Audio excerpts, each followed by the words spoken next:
Welcome to the Independent Times newsroom. This is an audio edition of our latest report, published on July 30th, 2026. Considering the map was redrawn before independents could vote, we are asking how the gerrymandering wars will impact the 2026 midterms. Mid-decade gerrymandering used to be a rare scandal.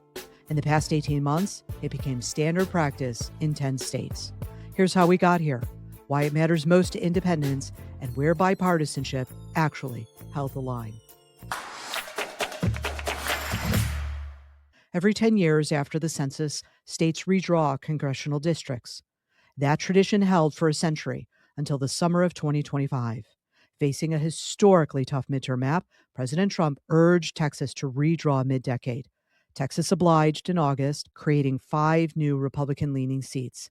California answered with Proposition 50, which voters approved to add 5 Democratic-leaning seats. The dam broke. Missouri, North Carolina, and Ohio all redrew before year's end. Florida, Tennessee, Louisiana, and Alabama followed by spring.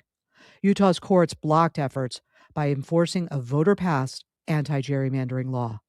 But the dam also held in places. Virginia's redraw was struck down by its own Supreme Court. Efforts in Indiana, Kansas, Georgia, South Carolina, and Washington all failed. Maryland convened a special session on August 3rd to put a constitutional amendment on the November ballot. Finally, New York is advancing a constitutional amendment of their own. 10 states now have new maps. 8 of them drew lines favoring Republicans, adding roughly 16 Republican-leaning seats. The 2 that favor Democrats, California and Utah, added 6. 16 against 6. The redrawing handed Republicans a net advantage of roughly 10 seats before a single 2026 vote has been cast. Who will benefit in the midterms? Republicans hold the clear edge. From the starting point, Democrats needed a net gain of just 3 seats to reach the 218 required to control the chamber. The new maps were built to block that path. The bottom line for anyone keeping score: the Cook Political Report now counts just 77 competitive House districts out of 435. To win the majority, Democrats must carry 57 of those 77. In the other 358 districts, this November result is close to a foregone conclusion of which party will hold control. The battlefield has never been smaller, and an ordinary midterm wave may no longer be enough to cross it. Where does the fight remain now? The lines for this November are settled. The 10 redrawn maps will govern the midterms, but 4 fronts remain open, and 2 of them put the question directly to voters this fall. In Maryland, Democrats held a special session on August 3rd, not to redraw the map, but to place a constitutional amendment on the November ballot. If voters approve it, lawmakers would gain clear authority to redraw mid-decade for 2028. The obvious target is the state's lone Republican seat held by Representative Annie Harris's Eastern Shore District. Missouri, however, may be running the strangest ballot in the country this fall. The new map broke up Representative Emanuel Cleaver's Kansas City district, aiming to give Republicans 7 of the state's 8 House seats. Opponents gathered signatures to challenge the map by referendum. Election officials are checking the signatures now, with a ruling expected in early August. If enough are valid, the question goes on the November ballot.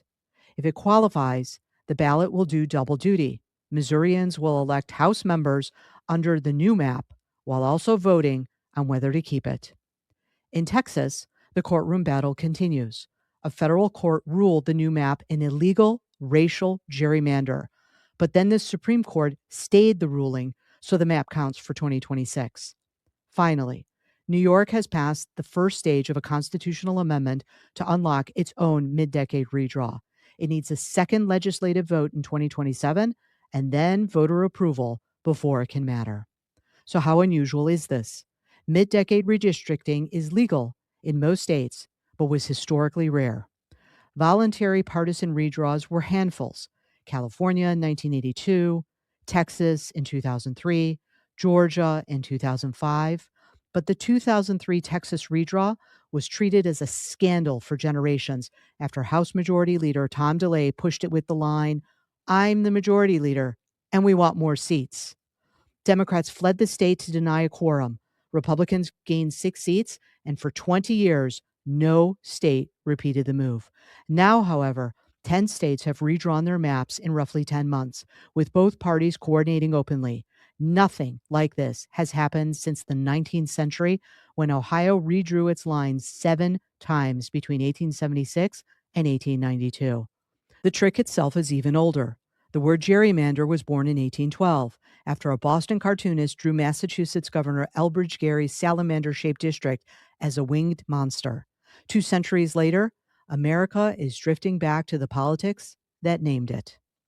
So what does this cost independent voters? In a gerrymandering arms race, the main losers are voters outside the party bases. Every newly safe seat turns the general election into a formality, decided in a party primary that many independent voters cannot vote in. Each redraw wipes out a few more competitive districts, and there are not that many left to begin with. Fewer competitive seats mean fewer candidates who need middle-of-the-road voters and less reason for either party to address them. This round began with Republicans, who gained the most, but honestly, neither side's hands are clean this year. Is there an honest silver lining? The good news is that wherever the redraw was stopped, bipartisanship and the courts stopped it. In Indiana, 21 Republican state senators joined all 10 Democrats to kill their own party's map, despite White House pressure. Legislators in Kansas, Georgia, South Carolina, and Washington also refused to redraw their maps. Courts in Virginia and Utah enforced their constitutions against the dominant party in charge. Citizen tools also showed their teeth this year. Utah's fair map exists because voters passed Proposition 4 back in 2018, and the courts enforced it when lawmakers tried to ignore it. In Missouri, citizens gathered signatures to put their new map to a statewide vote. These citizen checks are slow. Gathering signatures takes months, while the legislature can pass a new map in days. But they are the one check politicians cannot redraw in their own favor. The final say belongs to the voters. Gerrymandering has never been this visible. The good news is that the attention can create openings for independent commissions, national standards, and broader reforms. And the map maker has taken on a hidden risk. To squeeze out those extra seats, they spread their own voters across more districts, which means winning each one by a smaller margin. In a normal year, those thin margins hold. In a wave year, they can all break at once, turning a map built for maximum advantage into a string of losses. Analysts call that backfire a dummy-mander. So what can you do? First, watch your own state. If a redraw or reform reaches the ballot, that vote will matter more than congressional races. Support commissions and anti-gerrymandering measures for your state, no matter which party is in control. Second, vote in the primaries where allowed, because in a gerrymandered district, the primary is the real election, and reward the candidates who want to work across the aisle and get things done. The legislators who stopped the gerrymandering in Indiana and elsewhere, they took on real risk to work across the aisle. Every district, however drawn, still contains the one thing no map maker can move: the people who show up and vote. Thank you for listening.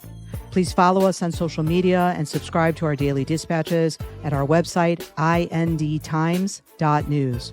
Remember, it is not the best of times, nor the worst, but these are undoubtedly independent times. Have a spectacular day.